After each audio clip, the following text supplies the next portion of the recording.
wonder how important advancing in the tournament is. You speak a lot about your program and program versus team, and just how important it is to win a few games here for the advancement of your program. I have a quick question before that. Are coaches allowed in this room? When you talk about our program, I've got the guy that helped jumpstart our program, and that's Eric Sanders in the back, who was on my first recruiting class at San Diego State. And he epitomizes, Eric does, what a student athlete should aspire to. Graduated on time in 4 years, came in, no disrespect, with a broken jump shot, and turned out to be one of the premier players in the Mountain West Conference when he graduated. He's now on Marvin Menzies' staff at New Mexico State and has done a great job with Marvin.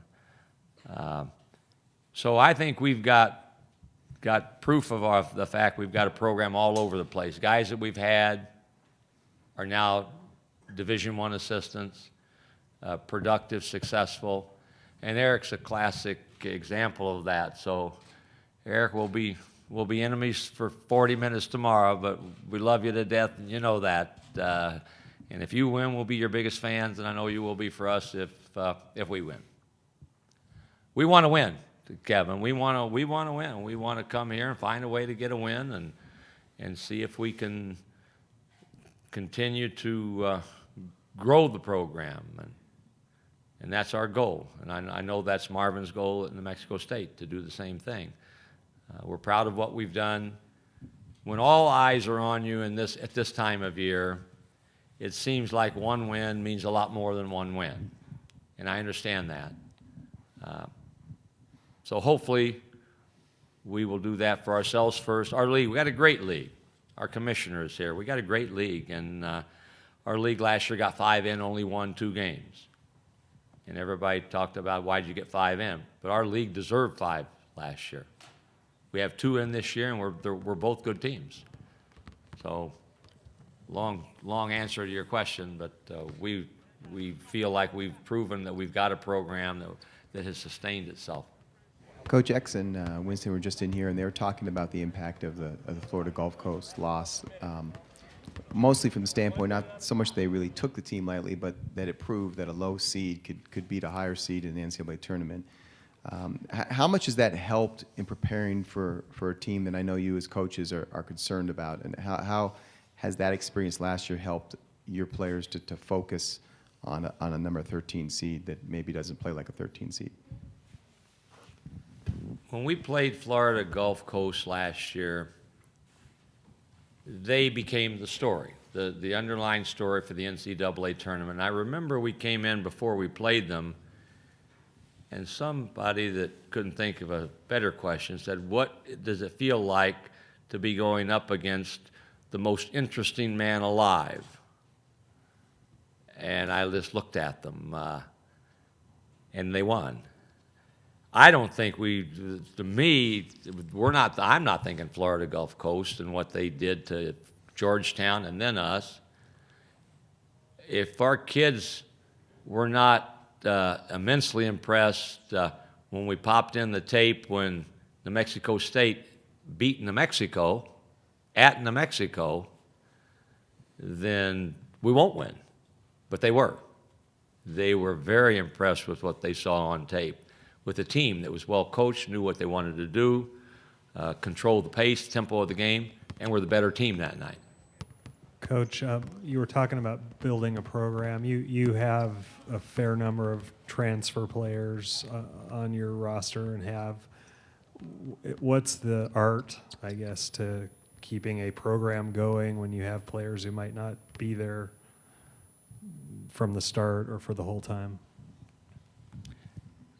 It used to be that there was a stigma of some type attached to schools that recruited outside of the high school ranks.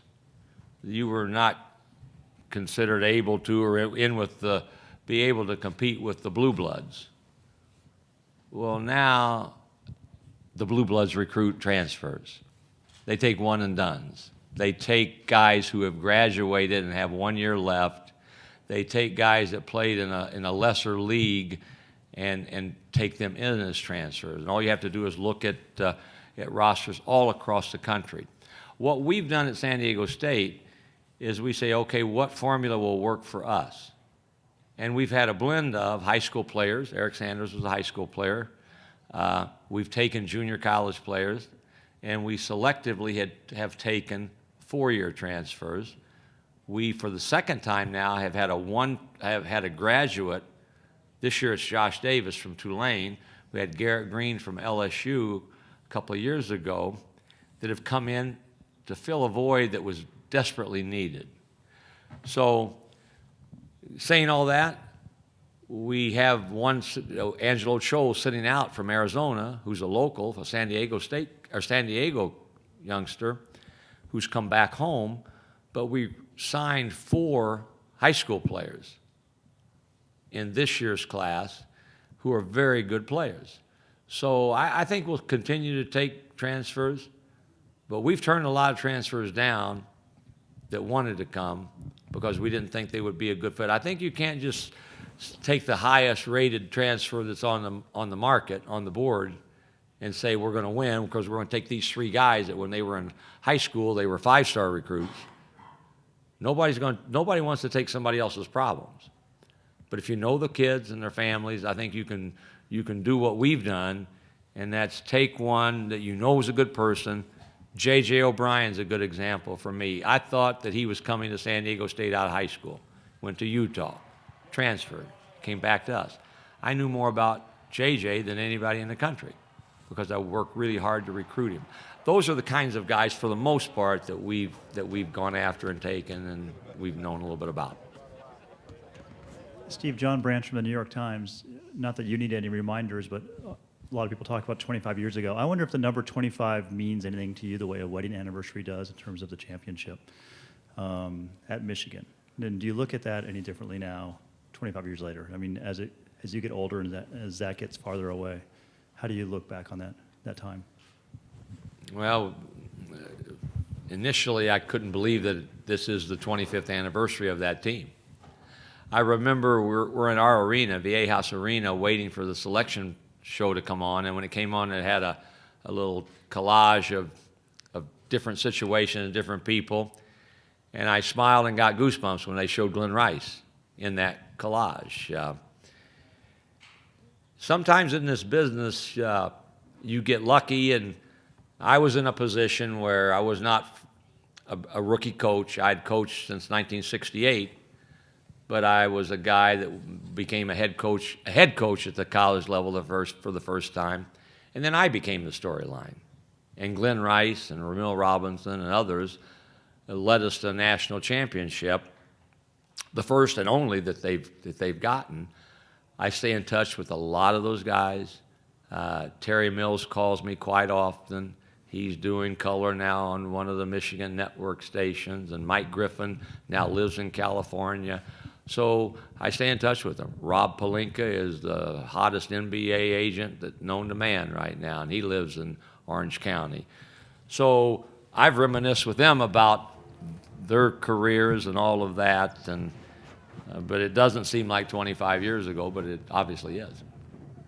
Your future at San Diego State, have you thought about when that timing will happen, when you'll walk away, and does it matter how you do in a tournament? I mean, is it possible that, win or lose a certain way that you would say now's the time? No, I'm not gonna. I don't think do what Al McGuire or John Wooden did their last year. I plan on being back next year. Got one more year left on a contract, and after that, we'll just see what happens at the end of the following year. We'll see how it goes. The one thing that I'm really pleased about is Brian Dutcher, who's been with me forever, has been named the next head coach. And I promised him it wouldn't be as long as Boeheim's assistants had to wait before he takes over.